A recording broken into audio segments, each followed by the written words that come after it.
Now, there is a lot of Vault Hunters in Borderlands, and I mean a lot. From Borderlands 1, 2, 3, the pre-sequel, there's a lot to go over, and some of them are objectively more powerful than others by a long shot. But today we're taking a trip back to Borderlands 2 and looking at the Vault Hunter Gaige, and how she became the worst Vault Hunter in Borderlands history.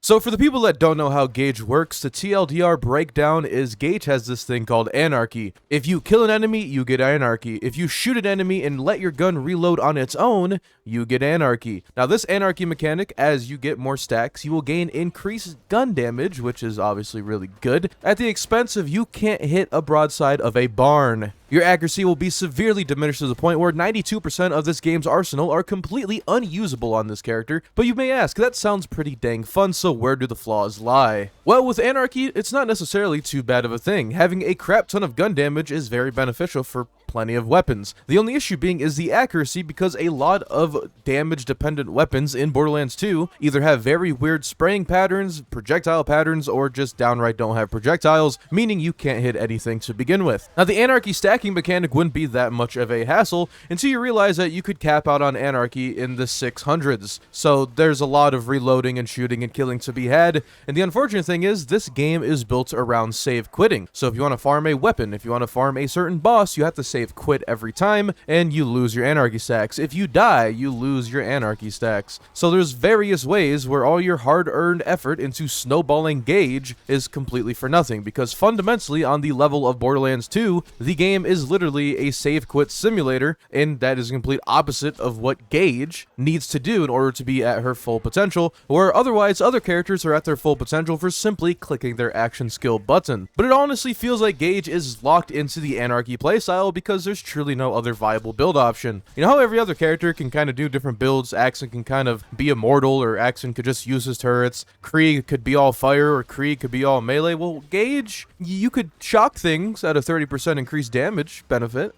Yeah, that's cool. I'm only half joking. A lot of her middle tree has to do with electricity. Every time you deal damage with electricity, you also cause a burn proc. You blow people up with electricity, and it causes a slag, which is bugged. By the way, did you know almost 3 skills in Gaige's complete skill tree are just bugged, and they don't work? Or they don't work as intended in the way that Deathtrap will just repair the enemy shields, or Deathtrap will laser beam you. I do not understand how this is still a thing 12 years after the game release. But yes, if you're respect into the skill the Stare, it is a Deathtrap ability where Deathtrap will fire a laser beam across the battlefield and burn enemies that will actually shoot you. If you also have the ability, which is Buck Up. Buck Up will recharge your shields when it's low, but sometimes Buck Up will target enemies and give them shield, and vice versa. The ability that's meant to harm the enemies will harm yourself. So Deathtrap inadvertently is literally trying to kill you on Gaige, adding further to the fact that she is the worst Vault Hunter in the game. It blows my mind that no matter what you do with Gaige, you literally cannot win. If you want to save quit farm, you cannot win. If you want a badass robot fighting by your side, he's either going to kill you, buff the enemies, or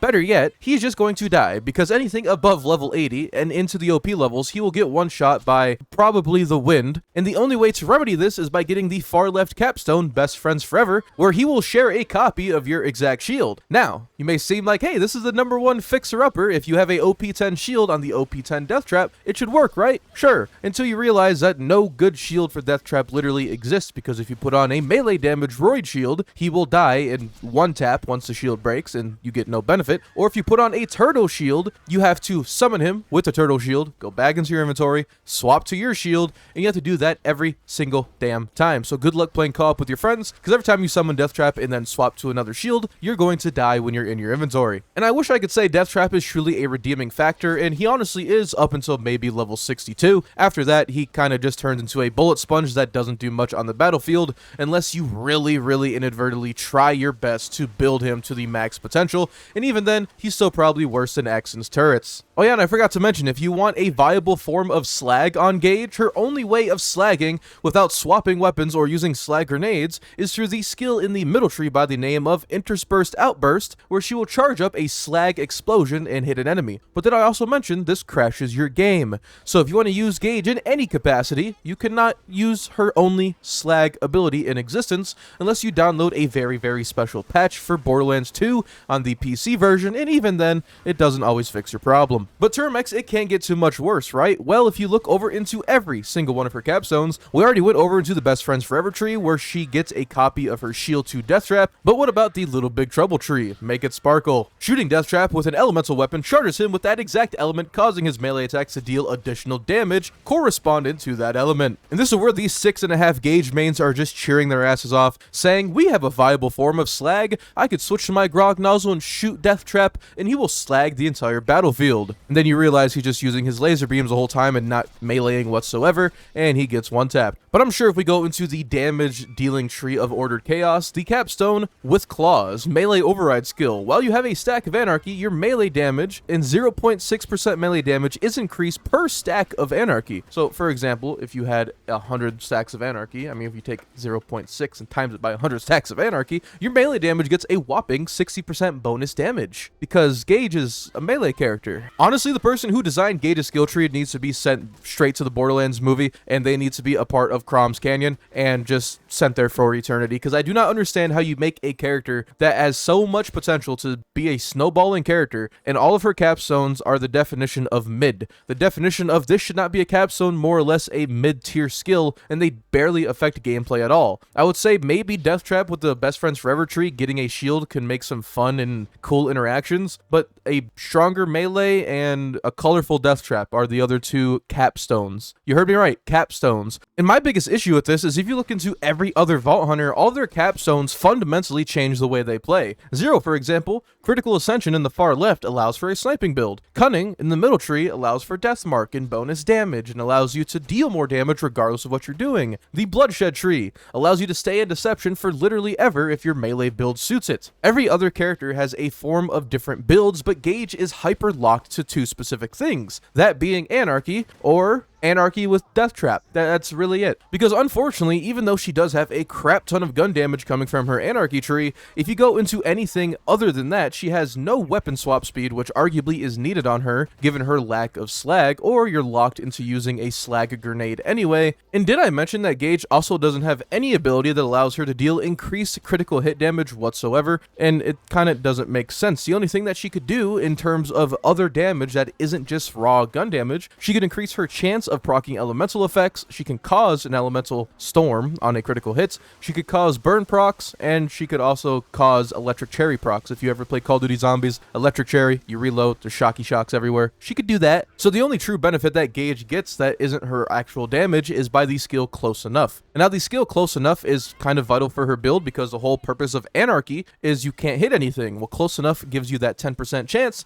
that you'll deal 50% of the original bullet's damage if it ricochets towards them. This could also be combined with the Nth Degree, which every 9th bullet that actually hits an enemy has a guaranteed ricochet towards another enemy at full damage. Now, the reason this is so good is because a lot of Gaige players want to use something that it don't matter if you're shooting them or not. A conference call, shooting the Infinity on the floor, which is actually a viable option. Anything of that sort you could do with Gaige. Without these two skills, I'm pretty sure the 6 Gaige mains would then turn into 2, because this is the only copious way you could play with Gaige and Anarchy that isn't sham fleeting around the map. And sham fleeting being one of her strongest builds because she literally cannot die, and the North Fleet blast radius is just as big as Hiroshima. Now, I was going to use this section of the video to talk about Deathtrap and all of his possibilities, but other than putting on a love thumper and basically trolling your friends for 3 hours, I can't see any fun enjoyment I would ever get out of using Deathtrap in his own build, like I said, past level 62. And then we run into the issue once again that I kind of touched on earlier about stacking Anarchy. These Hyperion crates that are on the map in Borderlands Borderlands 2, you could just shoot and reload, and that will count towards your Anarchy. This is what you will be doing 99% of your time when you are playing Gaige, and the other 1% of the time will actually be shooting enemies. So I think what it comes down to with Gaige is they try to do a quirky character, and arguably she's probably my favorite character still in Borderlands 2, just because I love her style, I love how she was built,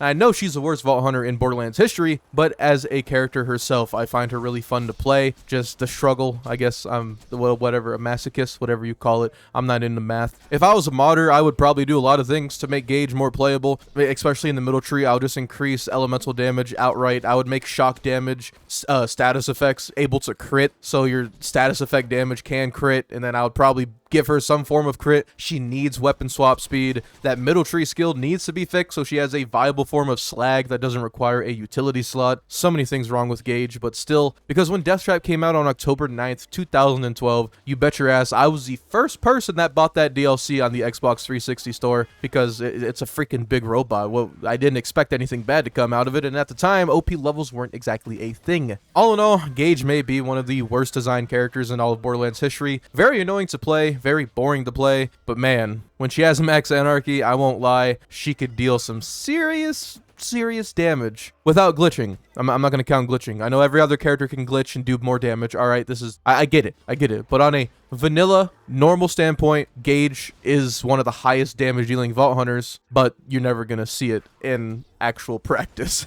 But that is Gaige, guys. If you did enjoy today's video, make sure you hit the like button down below, as it does spread out my Borderlands content to more people in the community. And don't forget to subscribe so you don't miss out on another video from me, guys. Stay safe, and I'll see you all later.